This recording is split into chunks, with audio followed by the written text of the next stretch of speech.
Hola, muy buenas tardes. Nosotros somos el equipo 9, conformado por Arismendi Peralta Alan Salomón, Ortiz Flores Eric Edmundo, Roldán Paula Brandon y quien les habla Tenorio Tavira y Isel Harumi. Nosotros les vamos a hablar acerca del diseño de redes de intercambiadores de calor. Nuestro problema nos dice, se tienen dos corrientes calientes y dos corrientes frías que necesitan procesamiento, de acuerdo a la información proporcionada en la siguiente tabla. Tenemos nuestras corrientes, nuestras temperaturas de entrada, nuestras temperaturas de salida y nuestro WCP. Usando un valor de delta T mínimo de 10 grados centígrados, estime los requerimientos mínimos de servicios, reporte el punto de pliegue para cada tipo de corriente, diseña una red de intercambiadores de calor que consuma la mínima cantidad de servicios y además de haber realizado la red de intercambiadores de calor, indica el porcentaje de ahorro en servicios, tanto de calentamiento como de enfriamiento. Solución. Como primer paso, se deben de ajustar las temperaturas de las corrientes salientes, restando a cada una de ellas el valor de delta T, que fue de 10 grados Celsius. En este caso, se ajustan las temperaturas de las corrientes H1 y H2, dado que son corrientes calientes. Entonces, la temperatura de entrada de la corriente H1 pasó de 90 a 80 y su temperatura de salida pasó de 50 a 40. De H2, su temperatura de entrada pasó de 50 a 40 y su temperatura de salida de 20 a 10. En este caso, las temperaturas de las corrientes de C1 y C2 no se ven afectadas, dado que son corrientes frías, por lo que quedan igual. Se ordenan las temperaturas ajustando de mayor a menor, como se muestra en la siguiente tabla. Y a partir de las temperaturas modificadas, se definen intervalos de temperaturas y para cada uno de esos intervalos se efectúa un balance de entalpía. En este caso tenemos la corriente H1 en el intervalo de 80 a 40, H2 en el intervalo de 40 a 10, C1 en el intervalo de 20 a 200 y C2 en el intervalo de 20 a 90. Para hacer los balances de entalpía se debe seguir esta expresión, en la cual nos dice que delta H1 a delta HI será igual a la sumatoria del WCP de las corrientes calientes menos el WCP de las corrientes frías por los intervalos de temperatura. En este caso, para delta H1 tendremos que los intervalos para delta H1 son 200 y 90 y la única corriente que pasa por estos intervalos es C1. En este caso, recordando el WCP de C1 será 12. Y en ausencia de una corriente caliente, se tiene que delta H1 será igual a 0 menos 12 por 200 menos 90, que son los intervalos de temperatura en el que nos encontramos. Y esto nos da un valor de menos 1320 kilocalorías sobre hora. Este mismo concepto se aplica para todos los intervalos. En este caso, delta H2 será igual a... Delta H2 se encuentra en el intervalo de 90 a 80. Y en este intervalo se encuentra C1 y C2, pero ninguna corriente como tal atraviesa estos intervalos. Por lo que, una vez más, quedaría el WCP de las corrientes calientes, que sería 0 menos 12 de la corriente fría C1 menos 10 de la corriente fría de C2 por los intervalos de temperatura de 90 a 80, dando un valor de menos 220. Y así este mismo concepto se aplica a los demás intervalos.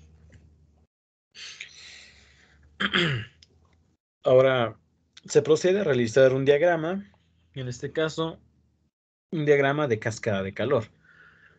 Para realizar este diagrama tenemos que utilizar las temperaturas y los balances entálpicos previamente hechos, así como los calores, en este caso Q. Para poder calcular los calores se tiene la expresión QI más 1 será igual a QI más delta H. En este caso, como valor inicial de Q tendremos 0. ¿Por qué?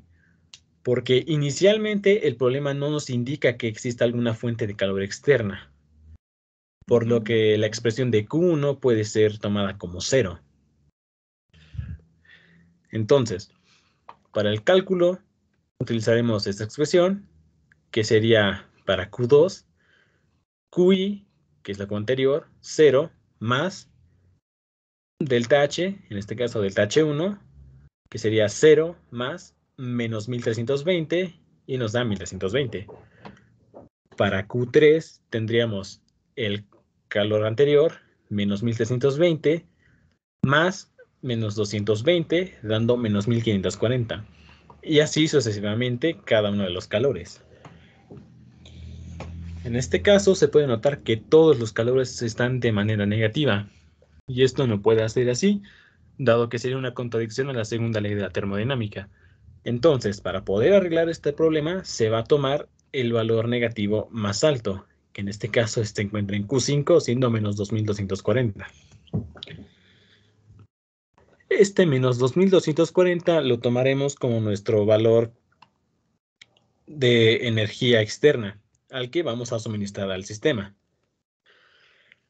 ¿Cómo suministramos esta energía? Simplemente con una suma, que en este caso 2240 va a pasar a sumar a menos 1320, dando 1120. Y así 2240 será suministrado a cada calor, haciendo una simple suma. Nos damos cuenta que en la temperatura de 20 grados se encuentra un calor de 0. Y al encontrar un calor de 0, es ahí donde estará ubicado nuestro punto pliegue.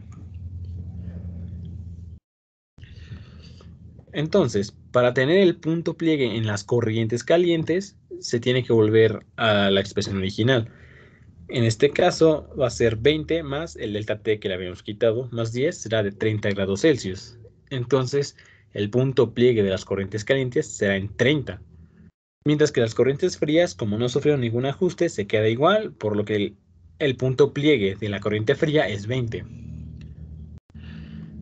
Para el consumo mínimo de servicios, simplemente se tiene que el valor que se suministró al sistema, que va a ser el valor negativo más alto que utilizamos, que en este caso fue 2240 kilocalorías hora, y se retirará un total de 90 kilocalorías hora. Este 90 es producto de QC, del último calor que fue calculado.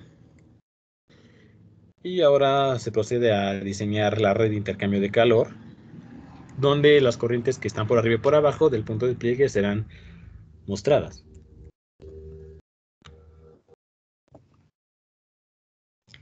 Arriba del punto de pliegue se debe cumplir que el Cp de la corriente fría debe ser mayor al Cp de la corriente caliente, por lo que cualquiera de estas dos cumple con esa condición, ya que tanto la corriente fría 1 como la corriente fría 2 son mayores al Cp de la corriente caliente 1 como de la corriente caliente 2, por lo que primero se combina la corriente 1 con la 3 y se cumple esta condición. Entonces, la temperatura de salida sacada de los cálculos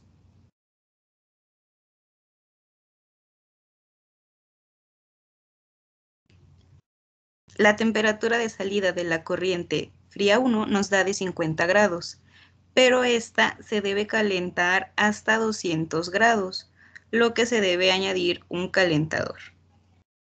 La corriente fría se termina de calentar por arriba del punto de pliegue, usando el calentador. Se hace el cálculo de cuál es la energía que se debe suministrar para que llegue a esos 200 grados. ¿Podrías cambiarle, por favor? Gracias.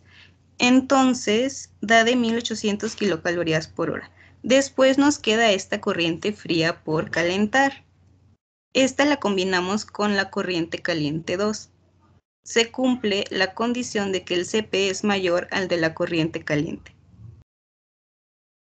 Entonces, la temperatura de salida de la corriente fría 2 da de 38 grados, pero esto se debe calentar hasta 90 grados. Entonces, de igual manera, vamos a añadir un calentador. Entonces, se hace el cálculo para saber cuál es la energía que se debe suministrar para que llegue a los 90 grados y da de 520 kilocalorías por hora. Entonces, estos se van a sumar.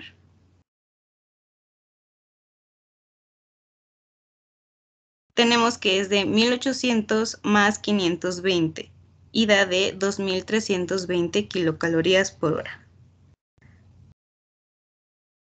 Entonces, bueno, aquí en requerimientos de servicio, este tiene como un mínimo de 2440 kilocalorías por hora, pero pues con este arreglo, este se obtuvo un menor número y después debajo del punto de pliegue se debe cumplir que se pierde la corriente caliente, debe ser mayor al de la corriente fría, pero como no tenemos corrientes frías, pues se va a utilizar un enfriador para bajar la temperatura a los 20 grados y se hace el cálculo del calor que debe tener el enfriador para que llegue a estos 20 grados. Y es de 90 kilocalorías por hora, por lo que se cumple lo de se retirará un total de 90 kilocalorías por hora en los requerimientos de servicio. ¿Puedes pasar la siguiente, por favor? Bueno, aquí podemos observar el diseño de red de intercambiadores de calor.